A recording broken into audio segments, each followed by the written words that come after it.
Welcome back, people. It is season 5, episode 5 of the Taxi Squad podcast. We got a fair amount to get into today. Before we do so, subscribe wherever you're listening. Also, give it a little share. If you're on YouTube, we do give you exclusive content. So be sure to watch these beautiful fotches week after week. As always, we have some strange and unusual topics this week about people sitting in traffic in Jerry Jones's favorite holes. Pause. We also have some college football talk and college basketball talk, which is truly electric. Peep the videos this week. They're a lot of fun.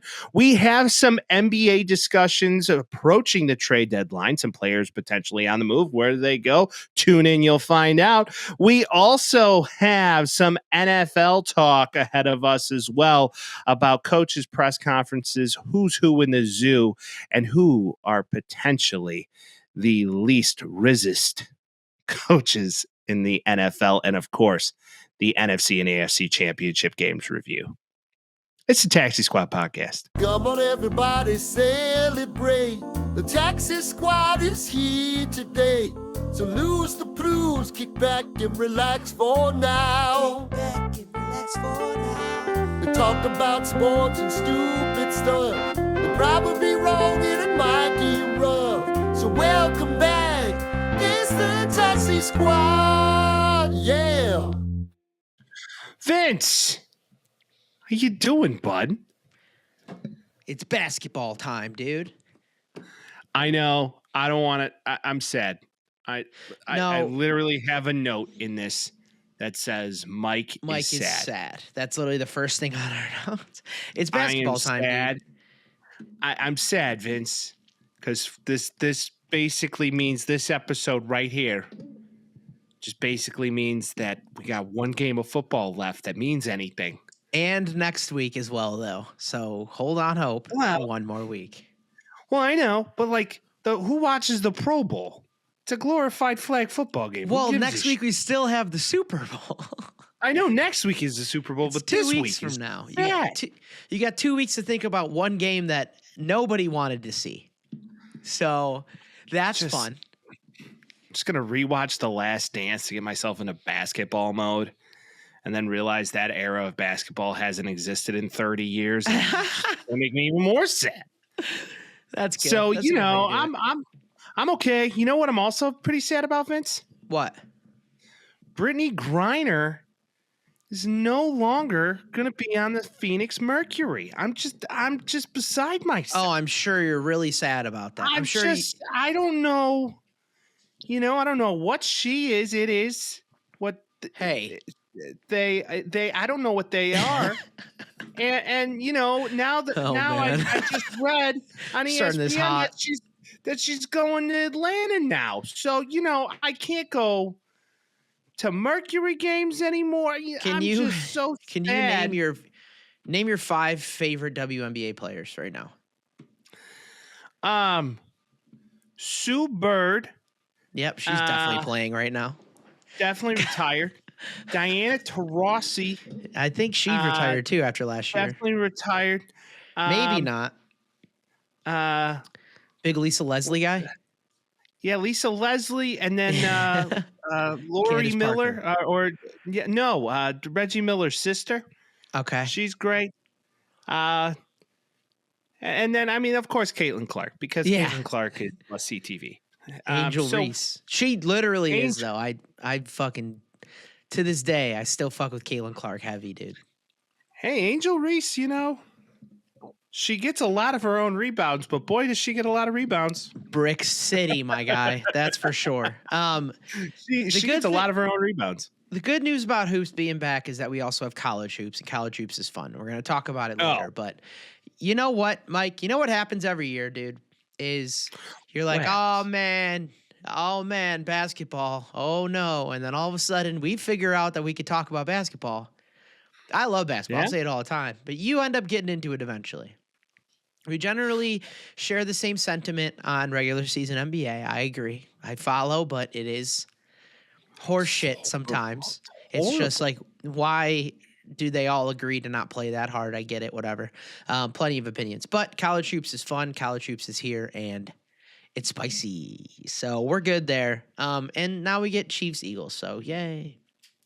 Hey, we'll get into it, but just the most underwhelming Super Bowl in recent memory.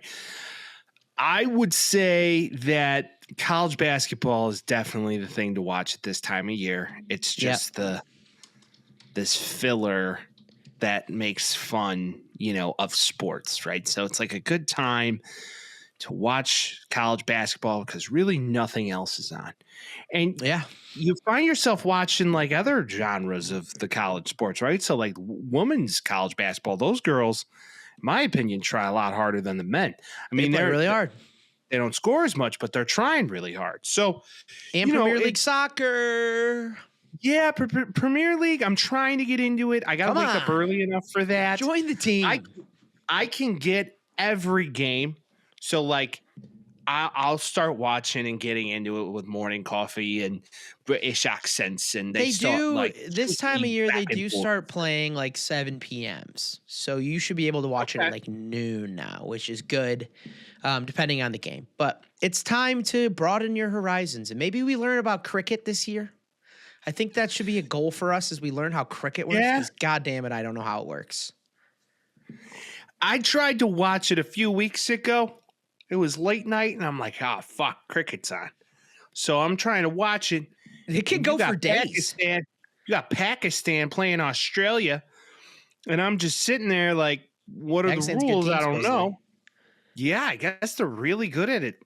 And that, you ever think like baseball, they start recruiting in Pakistan because there's like, man, that guy's they made a quick movie hands. about that. Yeah, but it was more so about a pitcher. Yeah. Not necessarily like, a guy playing DH or something. I don't know if they're going to be able to hit like that, though, because they're used to the ball bouncing on the ground. Well, think about like the adjustment you have to make to like different speeds of pitches as like a young person. And then consider the ball bouncing on the ground twice and hitting it versus it coming right at your noggin. I know you're going to say something wild right now because you're laughing. So I wish I could make myself laugh like that. We had the great Bambino, right? Do you think Jesus like Christ. the Pakistanis have like the great shawarma? Do you think they have like the great tandoori? Is Bambino Like, a food? I mean, in theory, Isn't that a or kid? Babe Ruth. I don't know. Isn't a Bambino like a kid? So I know, but I just think it'll be funny because that's the only reference I can make towards the Pakistani culture is food. So I just thought to myself, how great would that be? As long as you're not talking about cows or goats because those are sacred. True. You got to be quite careful. I think you got to be quite careful. According to Google, it'd be like the great bachcha. That's how you say kid in bachcha. That's how you say kid in Hindi. So bachcha. How do you say like cow? How do you say like a bull? Like the bull. Bull is Sand, assumingly sand. Let's see what she says. Sar. Okay. There you go. The great child. How about boy child? We're learning Hindi today, guys. This is how podcasting works now. Larka bacha. The great Larka bacha. Let's not go too far. I might work in IT after this episode. We shall see. That's good. That's good. Strange and unusual. Shall we get into it? Strange and unusual topic, Bob. First on the docket, I called you when this happened, and it was wild. Paul George got stuck on Broad Street in Philadelphia in his car because he wasn't aware that the Eagles clinched a Super Bowl berth. What was he doing? He was on Broad Street in Philadelphia in his car just driving through when everybody was going crazy. Now they grease the polls for Super Bowl berths out there. He should be well aware what's going on in Philadelphia at this time. That's all I'm saying. Well, they do go pretty ham in Philadelphia. For sure. I guess there was a group of Washington Commander fans. Did you read about this? No. They rented out the Hard Rock in Philly. Oh, yes, I did. Yes, I did. All the Philly fans found out about it and turned on a mid-game. It was fantastic. Well, there was a lot of people, too. It was love like, it. Where's the Hard Rock? I don't even know we have one. Yeah. Why did you and like look the out guy who's like their ringleader is like, I love every one of you. thank you guys so much for being here. Tip the Hard Rock people. And they're like, okay. You got to give them, they're out of practice, just like we're out of practice. Like, imagine, like, Bears fans going to another stadium to go watch their team play in the NFC Championship. We wouldn't know what to do. And it's been longer for the Washington, like, what, 90s is when last time they were in the NFC Championship? It's been a long, long time. We're like 13 years. They're like 27 or something. They were really close to making the playoffs with RG3, and then RG3, like, his knee just gave out that Yeah, game. he Kevin Wared it, for sure. Oh. Yeah, that was bad. Kevin Ware was bad, dude. I feel like everybody was watching that live when that happened. Oh, poor guy. Poor Kevin Ware. Kevin Ware snapped his, what do you call that, fibula? What's the front bone? He snapped that in half, bone showing in the game. It was really crazy if you guys weren't there to see it. Nasty work. Pretty gross stuff. But to Paul George's, demise in this situation, did he not understand that there's a playoff game going on that day? He lives in Philly. He plays for the Sixers. Like, what do you don't know? I don't know at all. But what I do know is this is hilarious. He was literally like, oh my God, what do I do? I'm surrounded by Eagles fans right now. Like, look at his eyes. This guy, that's a man that has like the fear of Jesus Christ himself on him right there. So, Paul, and doesn't help that the 76ers are horrible this year, and neither of those guys are playing well. Paul George, almost identical stats to Tobias Harris that they were yelling to get out of town last year. Paul George, a better basketball player than him, but you picked two of the softest guys in the league to be playing together on a team. It's not a good idea. This isn't good. I just don't understand anymore. Like, that era of player is phasing out so quickly.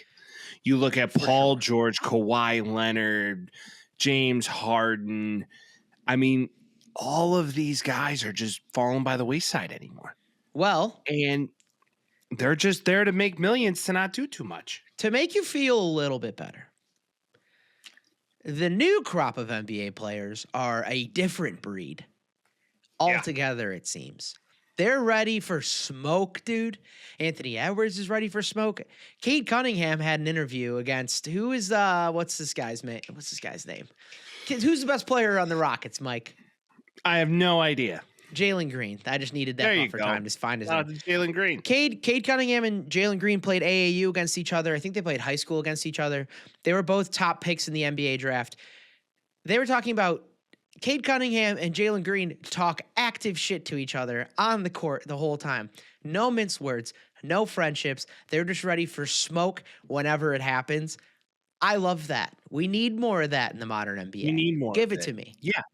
No more friendships in the modern NBA. No more banana boats with LeBron and Chris Paul and all of them. No shot. Yeah, no, thank you. No more. No more banana boats. No more Diddy parties.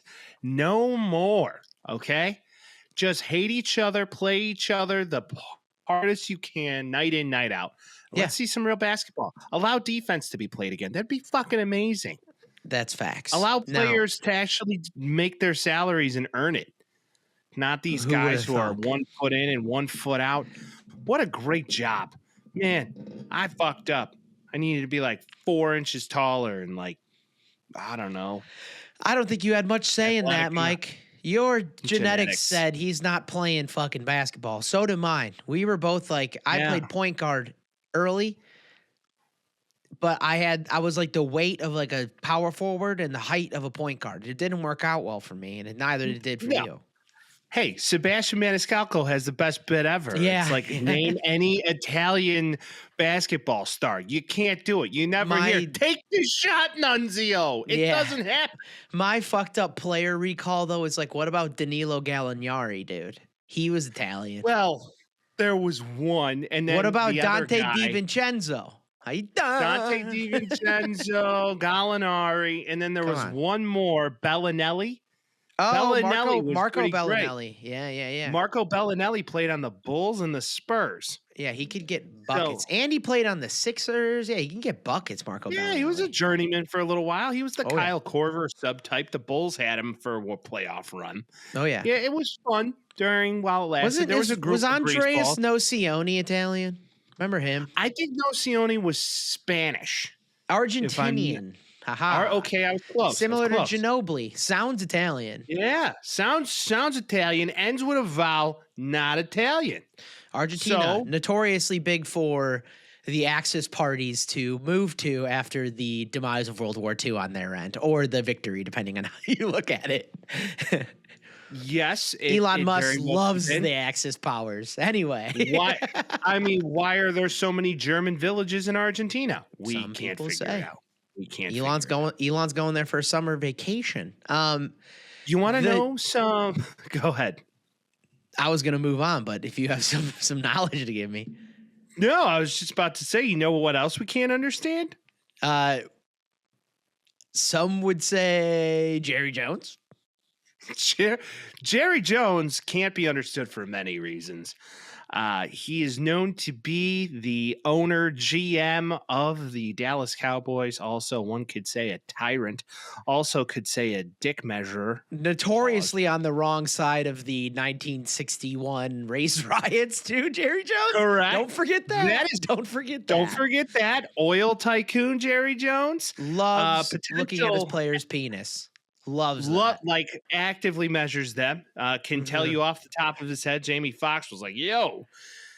But in the most recent statement from Mr. Jones, who just hired Marty Schottenheimer's son, Matt, also known as Brian B-Rye, his father, just one of the most notorious head coaches in football, passed away many moons ago. But Brian Schottenheimer just got that coaching job of the Dallas Cowboys, which may or may not be worse than McCarthy. But in his press tour, Mr. Jones was interviewed. Conference, for sure. And there is a quote that is for the ages. There's a very low percentage of this that is smiles and glory holes, Mr. Jones says. Very low percentage. Which makes me just simply pause and go, huh? What the... What? The thing is like usually glory holes? Usually you can figure out like, what was he trying to say? What was he trying to say? What is the replacement to glory hole? I encourage all of you, if you don't know what a glory hole is, don't look it up. Don't Google it. Go ahead. Make sure you're not on your work computer or school computer, and make sure you're on incognito. You're in a safe place, private mode. Maybe just go to Urban Dictionary. Actually, Mike, if you don't know what a glory hole is, you're not old enough to listen to this podcast. Or you're just very oblivious, and maybe you've never been exposed to these sort of things because you're a kind little boy or gal. Hopefully old enough to listen to this podcast, though. Just. Well, yeah. By all means. Listen, we're not trying to be the Grand Theft Auto podcast over here, but we're trying to educate the masses who may not know of the disgusting things and ways our minds work. True. Glory holes. So, glory holes. I assume that he's like, there's not a lot of glory in this. Maybe he was just thinking about his experiences with glory holes in the 70s or whatever, but. Or Jerry. Putting something in a hole in a wall. Most notably his penis. And maybe, just maybe, someone's on the other side of that wall. And his penis is in there. Jerry Jones. Head scratching decision. This hire might not go well. And then allegedly, Matt Eberflus is on the way to Dallas. Oh, hey, listen, we got time to talk about that. And also, not allegedly, officially, buddy. It's official. Okay. It is. College sports. College. Okay. No college football. I have college football. No, all the above too. Oh, so we're just going all college football. Yeah, we're just doing college now. Sports. Welcome back to class, kids. Welcome back to class. Back to school. Rodney Dangerfield. I get no respect over here. All right. So, Dylan Gabriel most notably a very overrated quarterback that has transferred from UCF to OU to Oregon, was allegedly going to take the Oregon Ducks to the national championship. We all know how that Dylan ended. Gabriel, good, not great. He is You're a product of his environment. You're a super hater. I'm not. The people of this podcast know that. He is good, not great. One could argue that if Dylan Gabriel was on the same roster as Will Howard this year, he probably would have been on a similar trajectory. Just going to throw that out there. Yeah, good, not great. Let's not forget the Ohio State Buckeyes spent $20 million in NIL deals last year. Okay, so that's like basically the salary of an NFL team. Yep. And I love all of you on the internet and the shit talk as if that team was recruited from day one, because it wasn't. So I digress. But the Senior Bowl's coming up because, as we all know, college football is over. And of course, we know about the lovely OSU fans that we've seen on the internets over the past 2 weeks. We love yous, moi. But Dylan Gabriel's helmet is a topic of discussion because his Senior Bowl helmet will be an homage to his illustrious college career, where he will wear all three teams' logos on his helmet. What is this? Being the UCF Knights, the Oklahoma Sooners, and the Oregon Ducks. Ugh. It is truly just a fucking visual nightmare to look at. We're showing the pictures on the YouTube right now. So we definitely recommend you peep this. It is kind of just a dumpster fire of the helmet.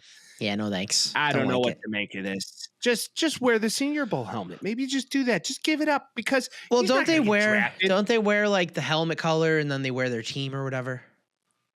And he's definitely going to get drafted. When and where? Probably the 5th round. By the Dolphins? You think the Dolphins? Could, maybe. But he's going to 1 year get under drafted, Tua before Tua finally just goes shingad with his hands and gets hit in the head. Very he doesn't know how to fall. And let's hope they get a Gabriel, backup. Because they didn't have one. Man, the fall from grace for Mike McDaniel is just kind of sad, isn't it? Hey, that's welcome to not winning in the NFL when you're expected to win. That's how that shit works. He made a playoff game. Dude, if they go to the playoffs next year and they make a decent run, then all is forgiven. We know that. No Tyreek Hill. No Tyreek Hill. He gone. Yeah, that was wild. Interesting to see how that just thought it was happening. a fun fact. Senior Bowl starting in a 2-3 weeks. Going to be fun to watch. Maybe we'll get a Ben Johnson sighting and some Ryan Poles in our life. Some would hope, Mike. Now, I want to show you something fun right now. All right, show me something fun. College basketball is back and better than ever. Now is the time. This is your note to start watching it so you're well aware of the round of 64 when March Madness comes around. This is the People Need to Know segment. Iowa State is 3rd in the nation this year. Arizona, notoriously good at college basketball, not ranked right now. They do have a man named Caleb Love. Caleb Love is very good. And he was on fire. And I saw a tweet like midway through the second half where it was like, Caleb Love can just shoot it from everywhere. Might as well shoot from half court. And then Caleb Love had to shoot from half court. So allow me to show you this. Going into overtime, down three, 2 seconds left in the second. 3-point game. Here's Love for the tie. Bucket! Bucket! Oh. Electricity. Chaos ensues. Electricity. They go into overtime and proceed to beat Iowa State. I think it was 74-86, if I'm not mistaken. Wow. Shellacked them in overtime to beat the number 3 team in the nation. And that, I tell you, it's fun in college basketball right now. DePaul now has a losing record, so people know, but it's okay because the SEC is the conference to watch. They lose their crown in college football and they gain it in college basketball now. Well, Tennessee-Auburn was a hell of a game on Saturday night. Yep. That was back and forth, went down to the wire. Auburn pulled it off. And then you have Kentucky and Tennessee going at it tonight, which is Wednesday, or Tuesday. We'll be recording this a little bit early, but I mean, it's electric. It's electric. It's fun to watch, and they actually play defense. Duke is good. Duke is very good this year. Duke's always good. I know, but they had a little bit of a run off the last couple of years, and Cooper Flagg has literally taken them and made them his own. I've been loving listening and watching. If you guys don't know who Cooper Flagg is, he's a tall white man with crazy athleticism, especially for a white dude from Maine. And there was he's the next great white hype.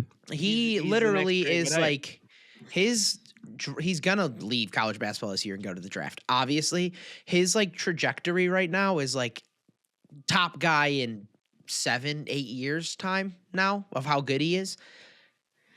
There's stories about him getting recruited where there were guys that were like, hey, there's a white dude in Maine that's really good. And they're all like, I'm all right.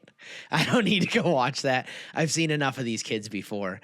And then 2 years later, after his sophomore year, he's a senior and everybody's like, holy shit, this kid's the man. So if you don't know anything about Cooper Flagg, go watch that shit too, because this kid's electric. And this is the first time I've wanted like a Duke team to play well in a long time. Of course you want Duke to play well.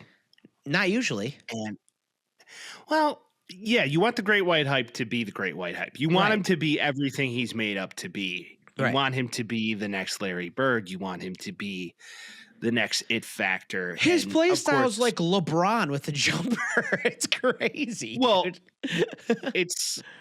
it's the guy that we all wished. What was his name? He got drafted in the first round by the Bobcats in the 2000s. We went to Gonzaga. Adam Morrison. Adam Morrison. Everybody thought Adam Morrison was the shit in the next great white hype, but it didn't. He was good on Gonzaga. So you hope. Well, yeah, great on Gonzaga, but that doesn't mean it's going to translate to the next level. Him and Emeka Okafor are going to be a duo to write about for years. That's literally what it was. Gerald Wallace, Emeka Okafor, and Adam Morrison are going to go crazy, dude. Michael Jordan, wonderful player, terrible owner, bad time. And I just hope for Cooper Flagg, it just turns out to be it. You hope they ride off in the sunset, but once the madness begins in March, it's all on the table. Anything could happen. Yesterday, 28 points, 50% shooting, 11 from 13 from the line, 7 rebounds, 3 assists in a college game is crazy, dude. But Connecticut is still there, and they have returning players, and they're still really fucking good. And they're the team to beat, regardless of what you tell me. Now, are they though? They're 25th in the nation. Doesn't matter. They played really well in the playoff. They just gave that extension to that coach. I mean, come on. That is true. Dan Hurley's the man. Yeah. So they won last year. It was bananas. They won 2 years ago too, right? Yeah, they won. Yeah. So basically, it's 2 years in a row. Do they complete the three-peat? Who knows? A lot of people were hoping that he get plucked and go to the NBA. That didn't occur. Yep. Right now you have Auburn, Alabama, and Tennessee in the top 10 right now, and Florida. You got 4 teams in the SEC in the top 10. SEC always dwindles out once the playoffs begin. We'll see. Alabama made a Final Four 2 years ago. We'll see if it happens again. Yeah, it's been a while. U of A, though, man, U of A is always right there. They'll be climbing. They'll be climbing. You hope that Caleb Love can be the guy to do it when he's, pulling shit off like this. What a beast. Should we talk about professional basketball? I will. But before that, I have a baseball stat that's quite astounding. Okay, baseball. And then we can move into. Yeah. That reminds me, too. Let's talk some baseball really quick. Yeah. Okay. So I have a stat that I'd like to read from a 90s player. Okay. Or should I say, 90s player, early 2000s player compared to Juan Soto. Oh, and I want you saw to tell me who this player. Oh, well then it's no fun. But even so, talk about it. It's crazy. It's insane. All right. Actually. Kind of crazy. So if we look at the overall stats, Yep. Of 1999 to 2005 for said player, played on the Pirates. Yep. Had a WAR of 35.8, just a point off of the Juan Soto from the dates of 2018 to 2024. His career Games played 1,061. Jesus Christ. Juan Soto 936. Plate attempts 4,627. Juan Soto 4,088. Hits 1,150. You're fucking having a hard time. 934. Home runs 207. Juan 201. RBI 701. Juan 592. Stolen bases 67. Soto 57. Batting average 303. Soto 285. On base percentage 418. Soto 421. Slugging percentage 554. Soto 532. OPS rating of 972. Soto 953. OPS plus of 151. And Soto's of 160. No championships in his career, no batting titles, no Silver Slugger awards, 2 All-Star appearances to Soto's 4. Batting titles for Soto, as we know, 1 and Silver Slugger 5. Yep. So who is this player that we're talking about? Once again, played on the Pirates. Yeah. From 99 to 2005. I'm going to assume that nobody knows. I don't even remember his name. Nobody knows. Brian Giles. Yeah, Brian Giles. San Diego boy. Pretty good player then. Pretty good Very good player. Not the best player. Well, in the era. Well, that's what I'm saying. It's like it's all relative. Yeah. The difference, man, of how these guys used to hit back in the day in the steroid era, and they want to know why ratings suck. It's like going back and watching all-star lineups that were just absolutely elite and no batting average was below 320. And you were like, how did this time exist? Was pitching that bad or was hitting that good? I don't know. Or was it a culmination of both? It's just very interesting to see a stat like that. Just a run-of-the-mill everyday second baseman would most likely be an absolute billion-dollar player today. Yeah. Same stats. Maybe pitching's way better. I don't really know. But, goddamn. It's all relative, insane. But goddamn. Did steroids help that much? I don't know. Yes, yeah, they did, but in a good way, and I think we should bring him back. Junior Caminero right now, there is a tournament going on in the Dominican, I think. Maybe Mexican League. Okay. Winter League baseball right now. Johnny Cueto's pitching in it. Pretty crazy. Oh, shout out Johnny Cueto. White Sox. Junior Caminero hit a grand slam. Definitely. Oh no, it was a game-winning home run in the 9th inning. 55-second home run celebration around the bases. This guy was it Kenny Powersing around it? Went crazy. Let me just play a little bit of it for you. So he launches it, right? If you're listening, I'm sorry. If you're watching, watch it. Look at this guy. He's going crazy. We're 15 seconds in. He's 7 steps off of home plate. He's just freaking out with the whole team. Just like he's literally just screaming and skipping and hopping. Dude on the mound's like, what the fuck? 35 seconds in now. He talks, stops and talks, hugs the third base coach, and then just moseys on home, dude. Y qué clase de palo. La pelota regresó. Pero honrón enorme. That's so 56 seconds. Dear God, I need more you would get a penalty of some sort in the MLB if you did 100%. that. 100%. I need more of that in the MLB. I need more hype shit in the MLB. By the way, Sox Fest, 250 people bought tickets. Very cool. Demise. We don't even need to talk about them. They suck. Now should we talk about professional basketball? Jerry is in the wonderful business of milkshakes. And if you would like one of the very best milkshakes in the city of Chicago, go to the South Side. Okay, basketball. Jimmy Butler indefinitely suspended now. He's turned into like the NBA version of John Bender from Breakfast Club. Oh yeah, I was like, huh? Look, literally, this is like the two heavyweights fighting. Carmelo Anthony says, and I was listening to his podcast the other day, and they were talking about it, and he's like, "Hey," and Blake Griffin, they were talking about it, and they were like, "Hey, Pat Riley doesn't like people don't do this shit to Pat Riley. Pat Riley doesn't get the I need to leave. Pat Riley's like, fuck you, I'm not trading you." And Jimmy Butler doesn't sit down for shit. So now this is just a battle between the two of them of like who's gonna give up first. But also he's not getting his money because he's suspended from the team. Conduct detrimental to the team. He's 34. Well, it's up to Jimmy then. If you want to be a cancer and no team's going to want you now, that's kind of you're better off just shut up and playing and do your very best. Trade but deadlines also, when? It's February 6th. So they got about 9 days to figure it out. 9 days, yeah. Well, if you're listening to this today, they got 9 days. No, 7 days. 7 from Thursday, yeah. Yeah, so they got 7 days from Thursday. You better get your shit together. You better get it together, Jimmy. Or like just retire. You made your money, honey. Just be done with it. It feels like he's like, I'm not sitting down for shit. And then Pat Riley's like, you don't fuck with me like this.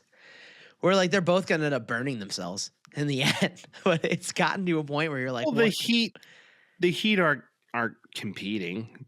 They might want to trade Bam Adebayo. Yeah, get rid of everybody. Worth it. Just blow it up now because you're better off getting rid of everybody while they're worth something and then just restarting get rid of Hero, get rid of all of them. Yeah, and just restart the clock and keep Spoelstra in place. Clearly you don't do this to Pat Riley. And Jimmy Butler, Philadelphia, Minnesota, Bulls for a bit before they got rid of him. Like, teams aren't going to want you eventually. It's just how it's going to go. And like initially the Heat did fuck with them, but it's like, dude, like the Bulls had an opportunity to do something and they didn't do it. They had the opportunity to do with MJ, with Jimmy, and they chose not to. And I know he's not Michael Jordan. Okay. Well, if you had one max deal guy consistently over the years that was on the team, I agree with you. You continue to build it. I'm not saying he's MJ. Consider him more to be that all-star that you can keep building things around. Yeah. I agree. There's going to be guys that come and go, but you figure it out. Lightning strikes once. That's all you need. You win a championship again. I mean, the Bulls are really good at making the wrong choice. Part of me too is like, would he have wanted? He probably would have gotten the max and then just forced his way out eventually anyway. He did that. I don't know about that. He loved it in Chicago until he loved it in Miami too. He never demanded his way out of Chicago. They traded him willingly. I know, but wasn't he 26 or 25 when they traded him? I know, but it was dumb. You should have kept him and Tibbs together as long as you could because it's the only coach that could get to him. Yeah, but Tibbs overplays his guys. And also he couldn't because that's why he left Minnesota, dude. Like Tibbs was the coach there too. So, well, I think it would have been different in Chicago though, but that's just me. Could be. That's just me. Speaking of Chicago though, Bradley Beal refuses to waive his no trade clause to go to Chicago in an attempted trade for Zach LaVine. First thought is, why the fuck would you want Bradley Beal's max contract for Zach LaVine's? How does that make you any better? That doesn't make any fucking sense from Chicago. No. Bradley Beal, I get it. You signed a contract with a no trade clause. Why would you want to come here, dude? He said he doesn't want to go to a place that's cold when a losing team. Like, yeah, why would you want to do that? That's crazy. Suns aren't amazing this year, but yeah. Granted, he got benched. He's not playing as well as he should, but geez. You saw the mutiny coming from the beginning for him. Yeah. It's been that way from day one. It was in Washington for sure. Well, goes to show you. In Washington, he was just the best thing on that team. You come to the desert, you're paired up with Book and Durant, and it's like all on ball shooters, and there's only one ball. Yeah. So how does that work? It's poor construction of a team. For sure. And yeah, why the fuck would you want to move to Chicago in the middle of winter? That's the reason you sign a no trade clause, so you can't get traded to shit like that. It's 60 degrees here every day right now. People are like, why is he being a baby? It's like, dude, he put a new no trade clause in his contract for a fucking reason. That's why you do that, so you don't get traded to shit like this. That's why you do that. Literally, it's been 60 or 65 every day here right now. Somebody was like, 48 here, you're gonna today. get. Oh, heat wave, huh? Getting back to it. All right. Yeah, no, it's saying next week we're actually going to see the 80s. So, ooh, I'm going to see the 80s in Mexico this week. Let's go. Viva Las Mexico, Vinny. This is also blocking the Jimmy Butler trade because there's only one team that wants Jimmy Butler right now, and it's the Suns. And Beal's not going to Miami either. So, good luck, Jim. Good luck, Phoenix. Last trade. Talk. Sacramento Kings expected to open up talks to potentially deal all-star De'Aaron Fox. There will be plenty of suitors, but it's believed that Fox has a target destination in mind for free agency. So he's going to be a free agent this year. He knows where he wants to go, supposedly. This is a half-year rental. Well, he would be wise to look to go to Sacramento to get paired up with the big guy. Sacramento? San Antonio. San Antonio, sorry. And the other he's there right now. Yeah, I was about to say San Antonio. You'd be wise to try and go there and get yourself set up with the Wemby. What does he play? Shooting guard? Freak. Oh yeah, it'd be great. Chris It'd be Paul, like a Kobe Shaq all over again. It'd be sick. That would be sick. I mean, he could play similar to how he plays with Sabonis, but the Kings aren't bad, dude. Like DeMar's good. The Kings are playing pretty well. Well, they were shining the bright light beam. all up in the light sky. the beam. Yeah, the beam. Light the beam. We talked so many weeks in a row about the beam. I love the beam. Bring it back. Beam. Go to the playoffs. Beam it up. But it'll be interesting to see if it goes anywhere. We'll keep you updated as it goes. NFL. All right. To lead into the sadness. And the happiness. There's pieces. We'll talk about it. But before we get into it, Ben Johnson had his intro press conference. And thoughts? I love the guy. I like him a lot. He's 38 years old. He's like your cool older brother that got the job for the Bears. They finally paid money for a coach. I wonder if they actually took George's hand. They did to the contract, and he was like, "Oh God, yeah." What did they give him? They gave him something like $13 million a year. Yeah. I was like, it's all speculation because they're not required to release it, but people are saying somewhere in that area of 13 million. It's like the eighth paid or the eighth highest paying contract, top 8 in the NFL right now, behind like Tomlin and McVay, probably like the best guys. Well, when has there been a time where the Bears ever made a move like that? Makes me feel like they're interested in going in the right direction. I'm keeping my happiness meter at a medium.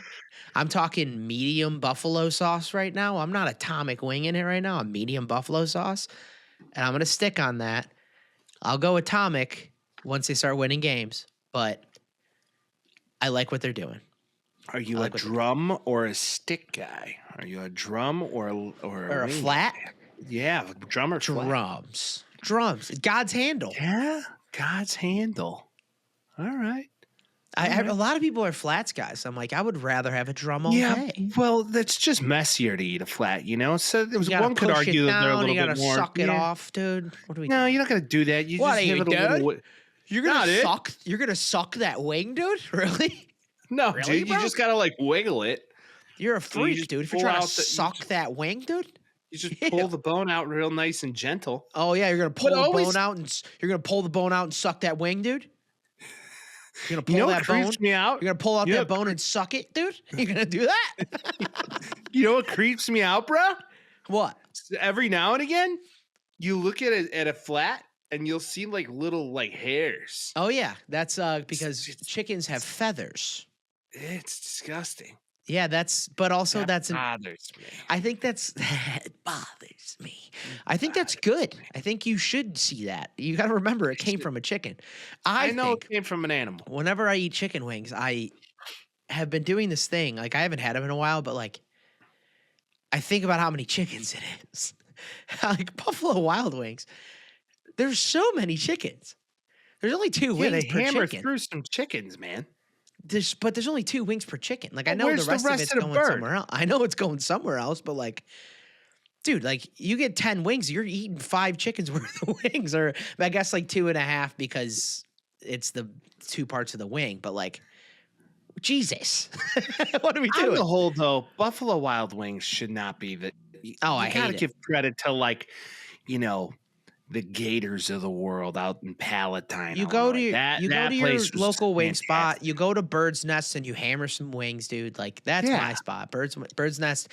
Everybody agrees it's like the best wing in Chicago. This is what it is. I can't say I've been to the Bird's Nest, but I'd like we'll to. go. I'd like to give it a try when I'm in We'll town. So we'll go. It's good for a and game. It's good, dude. It's good stuff. there's another wonderful spot out in Naperville by the name of suburb. Crosstowns. Suburb boy. Crosstowns, killer. Okay. Killer. They do rubs there. I don't go out in the suburbs, dude. I'm a city boy. My bad. Used to go out with me in downtown Naperville. Yeah, because it's you. But come on. Oh yeah, we used to have Bird's a lot of Nest. fun, Vince. A lot Bird's of fun, Nest, dude. Vince. I agree. Gibson's late night, not a bad time. Oh Not yeah, a bad Hugo's Frog Bar, a couple 2-tree espresso martinis. I done. These guys are flying. Speaking of the Bears, we talked about this last week. We were waiting for it to happen. Dennis Allen, now our DC. I like that hire. Love that. OC Declan Doyle. Sounds like the annoying kid in math class. You're like, shut the fuck up, Declan. I like that you said kid because Declan Doyle was born in 1996. Holy Declan shit. Doyle is 28 years old. He's younger than me now, so that scares old. me. I'm old. I am too, seemingly. People freaking out about this hire, saying he's too young, he doesn't have enough experience. While I kind of could see that, I do like the whiz kid thing, and also he's not calling the plays. Ben Johnson's calling the plays, so he has to run the offense in like a practice situation and like situational football. But Ben Johnson's going to be calling the offense. I'm kind of into like whiz kid Josh McDaniel shit. If he's going to actually be a good coach, it'd be nice to have a young guy to have around for a couple of years. And also, neither of these guys are getting hired as head coaches anytime soon, even if they're good. Have the boy wonder in the building. I like the way you're thinking here, Vince, because if you think about it, he brings a fresh take of modern football to the business, right? Yeah. So he brings like, hey, we should be looking for guys like this. If he gets it, he's a Sean Payton guy. I've also done some more homework on this kid. Ooh. And I don't know if the McCaskies would have hired him if they fucking knew it, but he is a family member of none other than the legend, the coach, the Ditka. mustache himself, Ditka. Really? I know his Yeah. dad was a coach and he got in trouble for He's- improper practice shit, where like guys were getting like severely injured and sick and shit. Like father, like son is not always true. So everybody chill out with that. How did you figure out he's a Ditka descendant? So I was listening to none other than the Carmen and Yurko show. There and it they were is. discussing that today. So I was kind of blown away. So that's where that fun fact came. Plug right. Plug the show. By the way, mid-show plug. If you want to get off a hot take, air it out with us. 312-725-2107. Call into the pod. Let us know your hot takes because we Please. want to know your thoughts on our lovely Bears as we start to move into the off season and starting to tip the iceberg of discussing free agents and drafts and all the exciting things that we get into next. But now the Bears coaching staff seemingly set. We got some good offensive minds in the building. We got some good defensive minds in the building. One could say, Dennis Allen can be the head coach of the defense, and you got Ben Johnson and this Declan kid running the offense, doing creative shit. Defense just eats nails. Get another big body in the middle or on the end. Get another edge rusher on the outside. you start looking at this and you're like, okay, also Hey, former medium wings. Hey. medium wings, not going to get too high, not going to get too low. We're not winning the hire. offseason this year, okay? No, we're not. We're not doing it again. Another hire we could discuss is a gentleman by the name of Al Harris, notably a defensive back for the Packers many moons ago, who's also on the staff of the Lions. Also, Antoine Randall. That's what I was going to say. Threw a touchdown in the Super Bowl against the Seahawks when he was on the Steelers. He's your wide receiver coach and and head assistant. Coach. So like assistant, this guy, not co-head coach. Oh, okay. Yeah, he's not 50-50 with Ben right now. Which I love because that's like a hype guy in itself and a former player. A lot of former players, and I like that. Do you know why he's the assistant head coach? Why? Most importantly, this is what I heard through the grapevine. He can't get hired by the Bears as a wide receivers coach if he was just hired as a wide receivers coach. Really? Because he's already the wide receivers coach of the Lions, and teams can flag and put down a deal if you're doing a lateral move. It needs to be a promotion of some sort. So that's part of the reason why he's the assistant head coach now. I like the former player model. Me too. Not these guys who, Especially because Ben Johnson's not a former player. So I think that helps too. Well, the fact that he's bringing in some real dogs to coach up this team. And I also loved his quote about being accountable and being driven hard every day. Pause. Yep. Yeah, pulling the bone off the wing and sucking that shit, dude. I agree. That's what I've been saying for an hour now. I do too. I like what he's saying, but talk is talk and walk is something else. So let's see him walk the walk. Let's see them add some people. I like where we're at. Fair? Did you see Caleb show up to his press conference? Caleb, like John DJ Shaft? DJ Moore left Disney World with his family to come to that press conference. Rome came, like Cole Kmet came, yeah. Caleb looked like John Shaft. No, if you understand the reference, yeah. I mean, the fit was clean. Did you see his interview talking about it? No. When he's like, yeah, I look like I'm in the Matrix because last year felt like it was the Matrix. Oh, Matrix, right. I'm going more John Shaft. I know you were, but that's what he said, at least in the thing. Now, I love Caleb Williams, right? I love him. He has no excuses now. This is his coaching staff. He goes and plays well. Like, you can't cry wolf twice. I get it. We all didn't like it, but like, you got to play well. And like, as much as he's like good and he played well and all that shit, like he has personality and he should keep the personality, but also it's time. Proof's in the pudding. Get to work shit. Like, you can't be Jimmy Butlering this team either. So, you know, last year was the Matrix and all that shit. I don't think he is either, but I'm just saying it's a warning shot. I thought of it a tiny little bit, and I was like, I just got to make sure. He is the most accomplished rookie QB for the Chicago Bears ever. So, and the second most this year. I agree. All these things, you know, take that shit and be like, I was the second best quarterback in this draft class. Right. Let's be the first. Pick 10. Your first three picks. Pick 10, pick 41, pick 42. All should be on offensive linemen. Done. No, Genty. No, I'm kidding. That's what everybody's saying. They're like, Lions playbook, you pick a linebacker and you pick a halfback. It worked for them. No, because they had a really good offensive line. You get an offensive line, or you get They had Penei Sewell. They also had Penei Sewell. Yeah, their whole offensive line was good. You literally have to go offensive line, most importantly, defensive line second most important. Like, get another D tackle next to Jervon Dexter and get some offensive linemen for sure. And then maybe tickle around and sign a Chris Godwin or whatever if you want. It's up to you. Yeah. Totally up to you. Now, a guy who wasn't a great head coach, potentially a good defensive coordinator, is now getting a job with good old Brian Schottenheimer. Flus is no longer loose. Jerry Jones's plant. Eberflus is no longer loose. On the receiving end of Jerry Jones's glory hole, Brian Schottenheimer. Gross. So to Vince's point, on the receiving end of the glory hole is Brian Schottenheimer and Matt Eberflus, bringing that great haircut, which doesn't result in W's. What I will say Dallas Cowboys is Matt Eberflus is a good DC. He's not a good head coach, but he's a good enough DC. Like, he's not going to make their defense bad. And I know a lot of Cowboys fans are like, what the fuck is this? Like, he's not coming in to coach. He's going to be a pretty decent defense coordinator. I'm not saying he's good. He wasn't that good at the end of his Indianapolis run, but he's not a bad defensive coordinator. He just couldn't head coach for the fucking life. Let's keep it 100.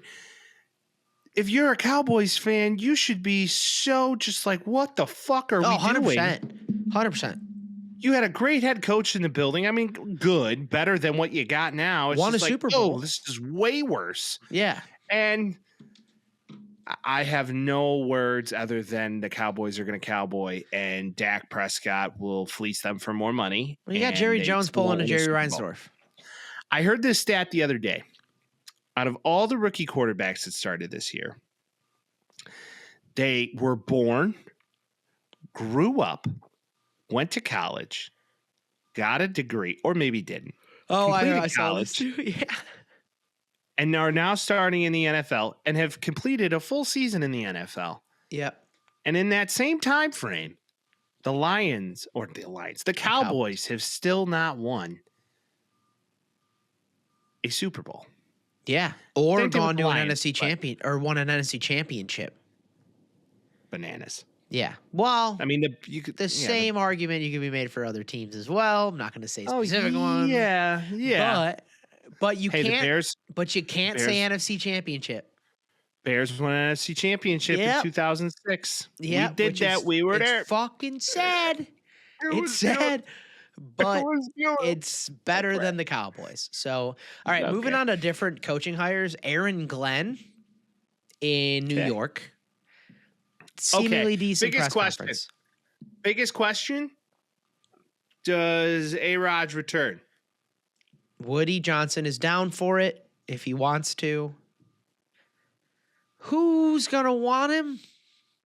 I know that's a loaded question. Someone's going to probably get him, but like, why would you? Okay. Why would Aaron Rodgers go back? Sign him? Why would Aaron Rodgers go back? I don't know. Why would you sign Aaron Rodgers? I don't know. Well, the cool thing for Aaron Rodgers is once he's done, he can just go have a full-time gig with the Pat McAfee show and just kick it. Yeah. So. Yeah, or like Joe Rogan or something like that. Or start his own podcast. Ayahuasca documentary part 2. I wouldn't, if I'm a Jets fan, I don't want him back. Who plays quarterback then? Because you're not one. Yeah, but you're not. But who are you going to draft? Quinn Ewers? Yeah. Dylan Gabriel? Trade up? I don't know. I mean, it's not a great look, but like if you're better off going to get Will Levis and just plant him in there and suck more and just draft the fucking. That's my thought. You get Aaron Rodgers, you win at least 6 games. Yeah, you don't want to win right now. Just lose the first 2 years and then go compete. Yeah, and then they're in a brutal spot. They're in a bad spot right now. That's just what it is. So like, they're gonna have to do something to get out of it. And Aaron Glenn, good luck, dude. Out of the coordinators on the Lions, I'd rather have been. So, the Las Vegas Raiders introduce Pete Carroll to the building.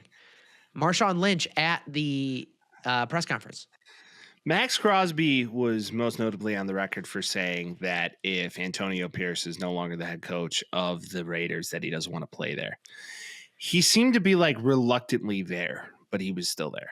I think he's probably cool with Pete Carroll because Pete Carroll's won before. So at least it's like you got like a smart older dude that knows what he's doing. I don't think that Max Crosby wanted to play for Declan Doyle or some shit like that. Some unproven guy like we're doing this shit again. It just kind of seems like such a just like, yeah, fuck it, bring him in because it's the safe thing to do and it's Tom Brady and it's Mark Davis and yeah. Most notably, Pete Carroll coaching in the NFC or the AFC West with Andy Reid. Yeah, we know. But Sean Payton, yeah, we know. But Jim Harbaugh coached the 49ers when Pete Carroll was at the Seahawks. Jim Harbaugh coached Stanford when USC had that fucking wild-ass game against Stanford. They can't get away from each other. Remember that game? I know. Maybe he just sees Harbaugh. He's like, motherfucker, I'm going after him. But also, like, Harbaugh joined into the 49ers when he was at the Seahawks. It was like they just can't – they love each other. They're stuck to each other, dude. Stuck on you. But- what I will say about this hire, it reminds me of like that scene in Big Daddy. It's like he's got a 10-year plan. It's like, what is it? Don't die. Well, It's to that point, starting game 1 of this year, he will be the oldest coach to coach a football game. yikes.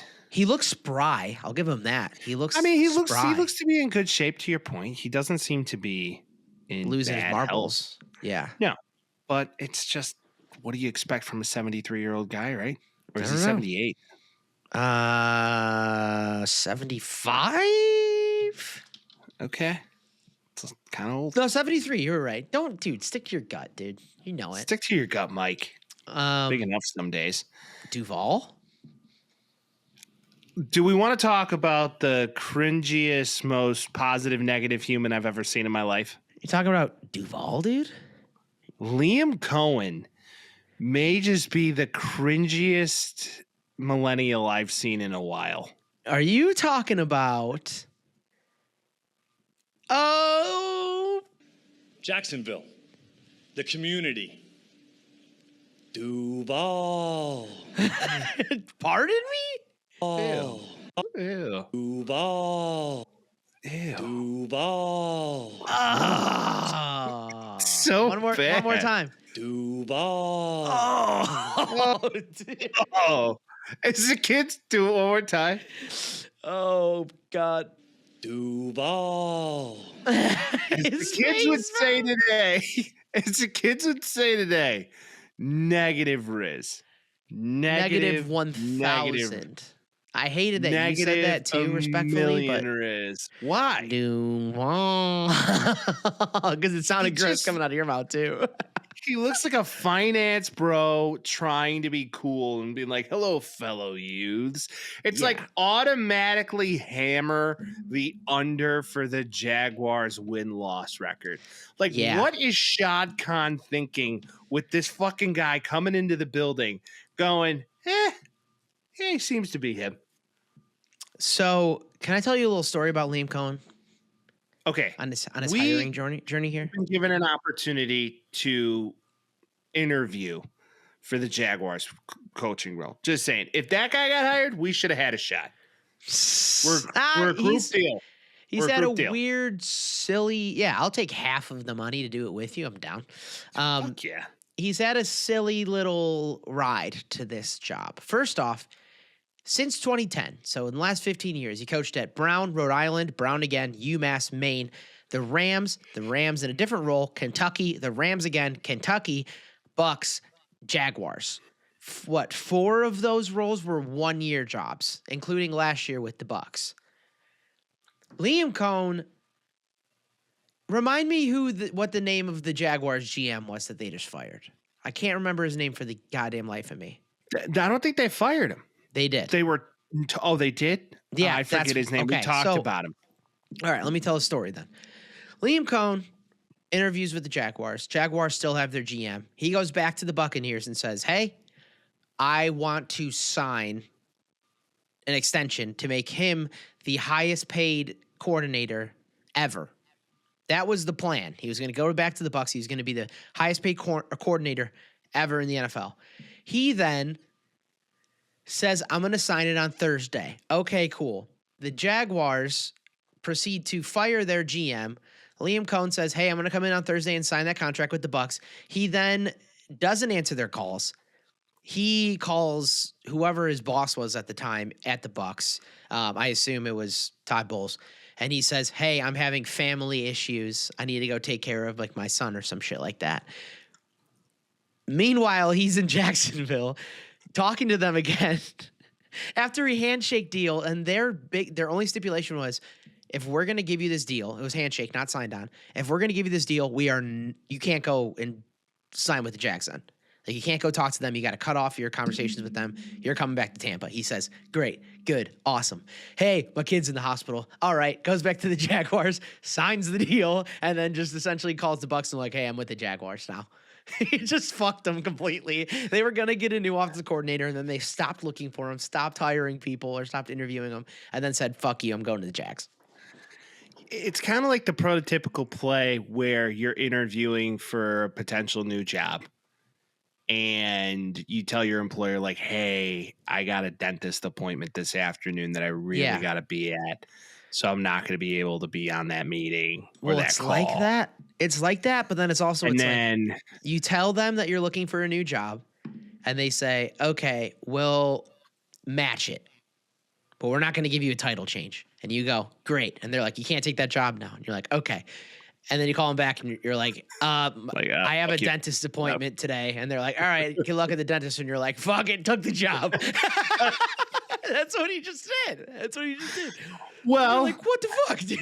Like, we didn't even fill your position. It's a greasy move if I've ever heard of it. It's not ideal for the Bucs, and I'm sure Baker's not the happiest little guy ever, but it's the NFL, business, baby.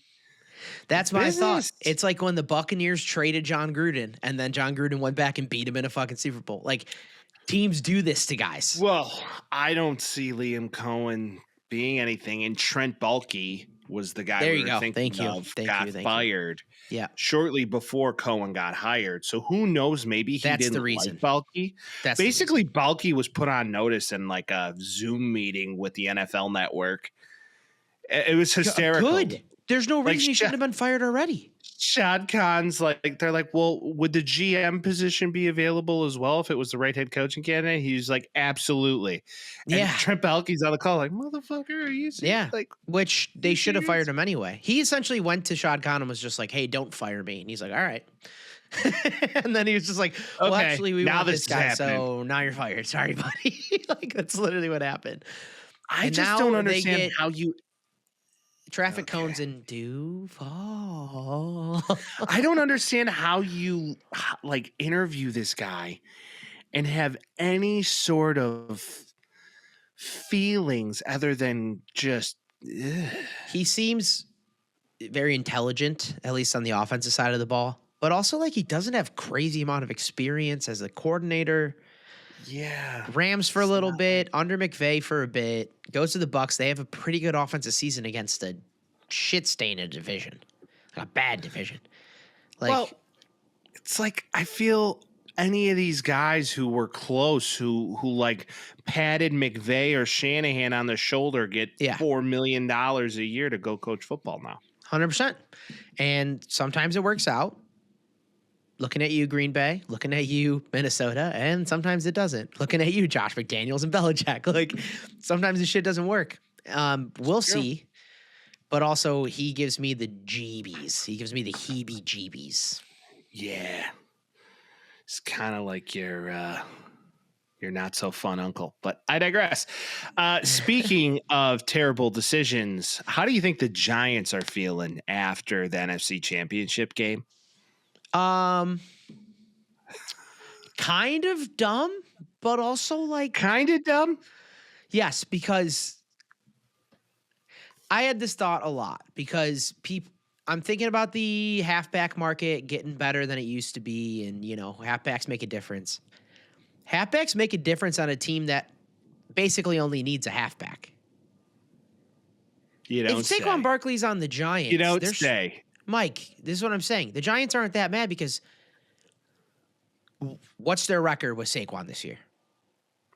No, they're not even in the playoffs. They're not even close. They maybe win one more game. That's probably all that happens. Behind that offensive line, like, yeah, they probably should have kept him. He's a generational talent, but he'd be better off on any playoff team. Like, if the Bucs got Saquon, then they would have been better, for sure. But that's because they had everything else set. Like, he went to a perfect situation. And this is what I'm saying, too. It's like, number one, Commanders, thanks for playing. Clearly, the Eagles are fucking better than you. Eagles, arguably best roster in the NFL this year. I don't even know if it's arguable. I mean, just a group of dogs. Every They're piece, just really good. every piece. You count them. You're like, yep. Like everywhere they go, perfect drafting. Their corners, their D-backs are great. Like They're CJ Georgia. But also, yeah, and then also like Gardner Johnson, like Cooper DeJean, fucking really Darius good. Slay. You can go on.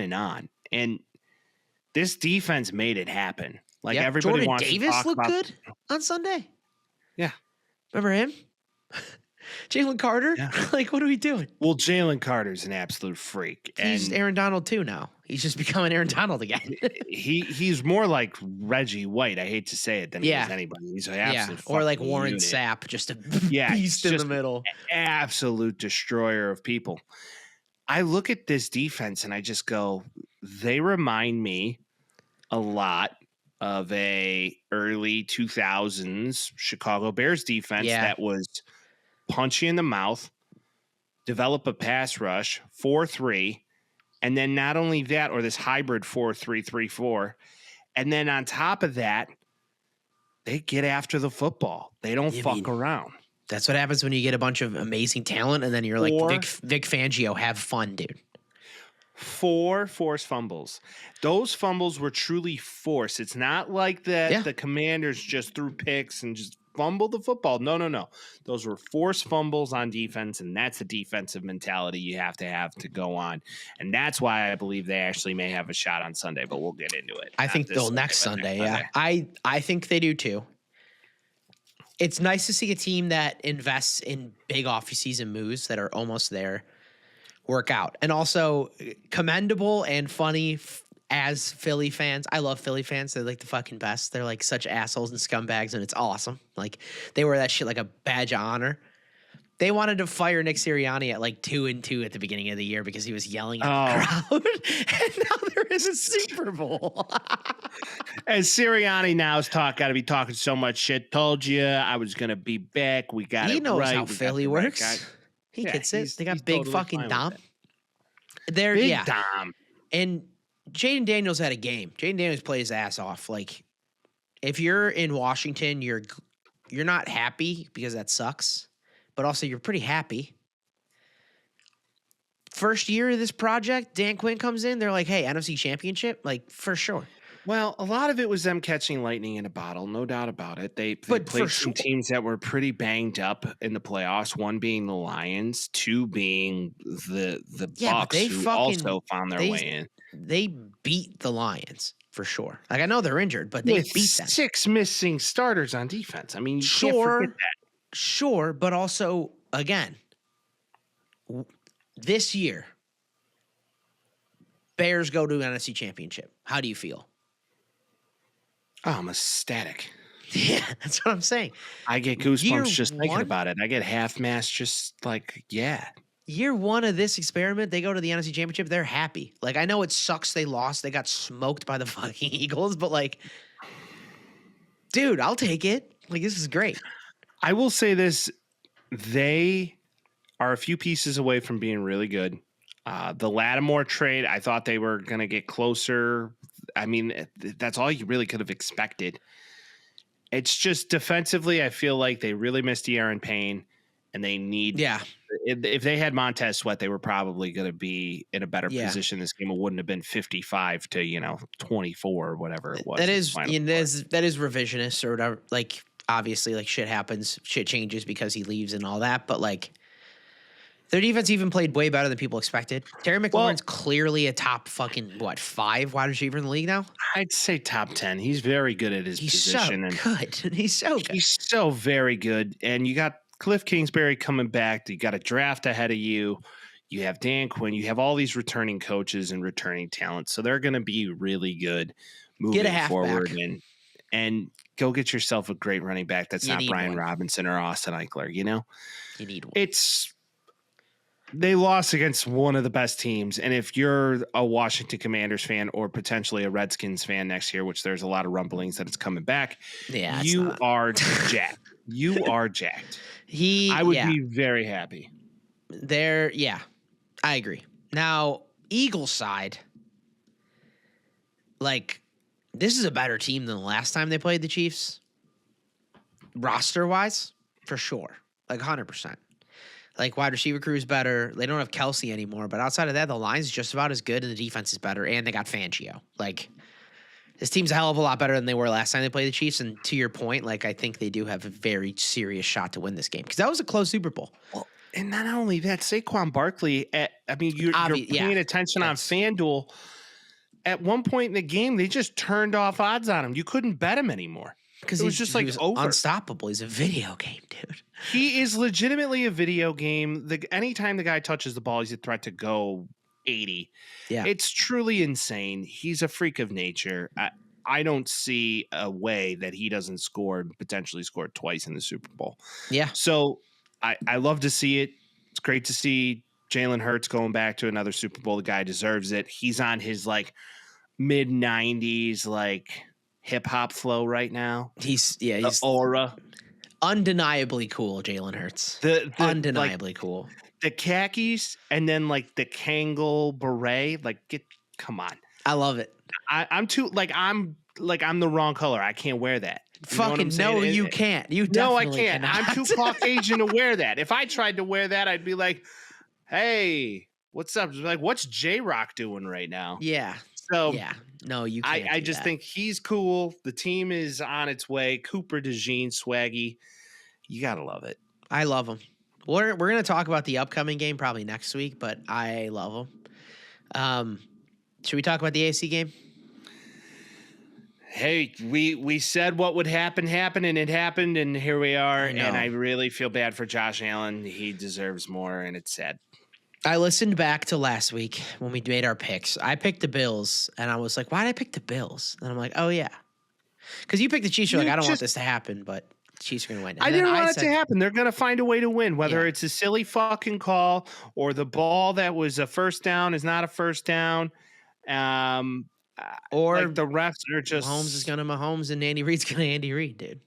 You can say a lot of things. It's a balance of both. You can say a lot of things because, like, they probably should have had a first down there. There wasn't irrefutable evidence that there wasn't. The place that they put the ball was fucking bullshit, and that was a first down. I don't understand why isn't there a measurement? Why isn't there a measurement? Well, they didn't know where the ball was. It, there's no review of where the actual ball was. It's where his body was. But you and don't know then where the ball is in that the body. Stupid Xavier Worthy call that was a catch. That was absolute bullshit. That ball was not a catch. That ball hit the ground, and then they're going to say, "Well, he had the ball. The ball hit the ground, but it was still in the process of being controlled." What? Yeah, I don't know. Like his hand was like close to it. It's like, know. Oh, well, the great Chiefs get every call. Wait, one more thing about the Eagles-Commanders game. The tush push at the end zone. When the guy on the Commanders just kept jumping over the line over and over again. Hilarious. They could flag it all day. They can't move. They're too close to the goal line anyway. And then they introduced that, like, whatever that foul, like, they were like, they can essentially just award them to touchdown if, like, that shit kept happening. You see that? Well, it's like unsportsmanlike. You could do, almost, there's like something. Yeah, there's like a rule where they just allow them to give them the touchdown. If they want. It's an egregious unsportsmanlike that they can gift a touchdown. It's like the only time I've ever seen it in a football game in my existence. So it was kind of cool to see. It was. I didn't know that was a rule, but I guess it makes sense for situations like that. But anyway, back to the Chiefs-Bills game. Love the troll job. Josh Allen is 4-1 against the Chiefs in the regular season. And Josh Allen is 0-4 in the playoffs. When the fix is in, man, he's fucked. I don't know what more to say. I know, but I want to say fix, but he's lost them 4 different ways. Like, what are you supposed to do after that? Like, you just got to keep trucking, man. You just got to keep doing it. Now, Patrick Mahomes, 7 years as a starter. You know how many AFC championships he's been to? A lot. 7. Every year he's fucking started, he's been to the AFC championship, dude. It's like unfair to the common public. Undeniable. They're going to make it. We knew we were going to make it. I said I'm picking the Bills with my heart, but I know the Chiefs are going to win. It was inevitable. They go into another one, and I'm going to have a hard time picking next week because I keep picking against the Chiefs in the playoffs, and I keep being wrong. I'll say it again. It's the most underwhelming Super Bowl I've ever seen. 2 rematches in a row? Well, it's just not good. And then not only that, but like now you get like the Rams and the Bengals. I mean, one could argue that that's not a rematch of any sort. But no, I'm saying 2. Like, yeah, it was because God, I they can't played the believe Eagles that's- already, and they played the 49ers 2 times too. Yeah, so it's another rematch in the past 5 years, which is truly an insane stat in itself. Yeah. I look at this and I just go, I'm so underwhelmed by the outcome of this. And now everybody's starting the conspiracies. It's like, see, the letters in the logo tell you what teams it's going to be. It's yeah, like, because it was like Taylor Swift last year they used. It's like, it's bullshit. I hate that fucking shit. It's so dumb. It's not good. So when I look at all that, I just say, okay, I'm in one of these positions. I'm underwhelmed. It's going to be a great game. I know it. I'm going to watch it. I'm going to do all the things, but I'm still just going to be like, okay, I'm sick of this. Yeah, I agree. Do you want to play a game? I'd love to play a game. The NFC has had 20 starting quarterbacks in the last 25 years. I want to say since 2000. Jalen Hurts, Russell Wilson, Eli Manning, Kurt Warner having 2. Okay. Do you know how many AFC quarterbacks have played in that time span? Over or under 20? There's less. Think about it.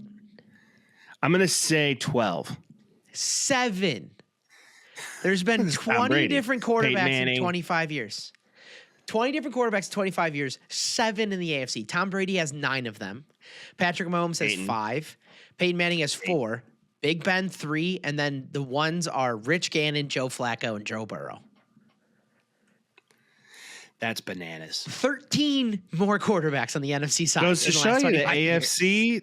AFC historically has always been offense. So when you look at it Crazy. historically of NFL terms, if you start playing the music, I mean, that is really what is going to be the outcome, because the NFC historically, I mean, it's just nature. Primarily more Midwest teams, cold weather teams, you're not going to have the best quarterback play. 18 of the last 25 Super Bowls are 3 guys. That's Well, so Tom crazy. playing for 20 years definitely helps the average. Tom, Pat, and Peyton. 18. Tom. Love Tom. That's an insane stat. That's truly insane to me. Yeah, blew my mind. Absolutely blew my mind. Well, Super Bowl picks will be next week because a lot of things are going to happen in between now and then. Should we save our fun prop bets for next week, Vince? You want to throw it in there, and then you want to see if you still believe it next week? Sure. Okay. So let's talk about some fun prop bets, shall we? Yeah. And I have 3 for everybody. Mikey's prop bets. Welcome. Well, this is just things I've seen at different sports books as I've moved through the internets, and I'm like, ooh, this is interesting. Not something I'm saying bet the mortgage on, but something You have to take wanna these, by the way. I have actually. Okay, Why I'm let's talking go. about them. Yeah. So these are Mike's fun picks that I sprinkled $10 bets on. Yeah. Okay. I like it. Not like responsibly. banking on them, but this could potentially happen. Goofy little time. So 28 to 1 odds at this current time is anyone but a quarterback to throw a touchdown pass in the Super Bowl. 28 to 1 odds. A la Vrabel. Maybe A la Travis Kelce, flea Vrabel. flicker. Kelsey, maybe you look at something, maybe they do another Philly special. Ooh, Saquon. Saquon, maybe they get creative. You go to the Rolodex of creativity. Kellen Moore, it's the one time to just empty out the playbook and not think about it. Fake kick. So fake kick. There could be so many things here. So that would mean if you bet $5, you could win $1.45. Ooh. Right? Stuff like this that like it could happen. The odds of it happening or not, but you know what? It's the Super Bowl. It's the last game of the year. You might as well have a little fun with My it. mouth's If it hits, watering. you're happy. Okay. Now, the other one that I loved, and I am a big guy, so I love to see Fatty score. Yeah. So with that, this bet is so much fun. The O lineman to score TD prop. Vince, what are your thoughts on this? What do you think the odds are going to be to this? What to 1? I mean, I know it. I'm looking at it. I know. 38 to 1. 38 to 1. So that means if you bet $5, you can win $1.95. Who? Not Creed saying that Humphrey? could happen. I don't know. Maybe Jordan what- Mailata? Maybe Get the Lane Australian Johnson. Maybe Lane Johnson gets in there. Could see it. You don't know. Maybe they want to give the big guy the glory. Just saying, you throw 5 down, you're gonna win $1.95. Now, Okay. if you have the stones to go a little bit more, I mean, the odds are in your favor. Hypothetically, do you win? Maybe not. Maybe you do, and maybe you're a happy little guy at the end of February 9th. Now, another one that I liked, just based off of lore. And this person has never been to a Super Bowl and never played in this game, and it's spent a lot of time in the NFL. DeAndre Hopkins to score right now is 7 to 1. So if you put, let's just say you sprinkled a tenner on it, you'd win 70, right? Or 100, you'd win, 700. Yeah. Dude, betting, and I've done this with Kelsey too before. It's like betting the Chiefs for who's going to score is such a crapshoot. But it's always a crapshoot. But then again, you look at DeAndre, he could potentially score a touchdown and ride off into the sunset by It's a winning cool story. It's a really cool story. I'm love to see it. All about underdog stories, right? You like the narratives, man. I like the narratives too. I mean, if it's going to happen, like I would be more willing to bet on D-Hop to score than like Xavier Worthy. Right. Think about the why. great comeback stories, right? I'm a horrible bettor, but I agree. Yeah, with you. whatever. I'm not saying we're odds makers on this show. I'm just giving you some fun little things, silly little things to play with. Think about the great comeback stories. You think about Rocky, right? Right? Yeah. You think Or about like, Cinderella Man. There's plenty of comeback stories on the internet. Anyone come to mind? You know what I'm saying? Kim Kardashian. I mean, you could do a lot of things here. So just some fun little props, and we'll see how I think about them next week. I could be down in the dumps about them. Maybe I have a little bit more fun little sprinkles and for you. maybe the odds are boosted. Maybe they're less. We'll see. We'll see. I'll cook up some good ones for you too. Yeah, cook up some good ones. My friend, we are a day early this week, but go have a lovely time in Cancun. Viva la Cancun, buddy. Vinny in Cancun, about to go on a lovely time. Get out of the cold. Go enjoy it, my friend. Have a couple 2-3 for me. And as always, we'll be back next week. This guy knows we'll be back next week. And as you already know, if you haven't yet, go on wherever you get your podcasts, follow it, subscribe, share it to a friend, share it to your brother, share it to your sister, another mister. Maybe they got a kid that's of age. That's your niece. That's your nephew. Bring it to them. It's the year of the uncles. As always, we'll see you next week. Peace. Talking tales with Mike and Vince. Oh, jazzy beats while we dispense. Yeah,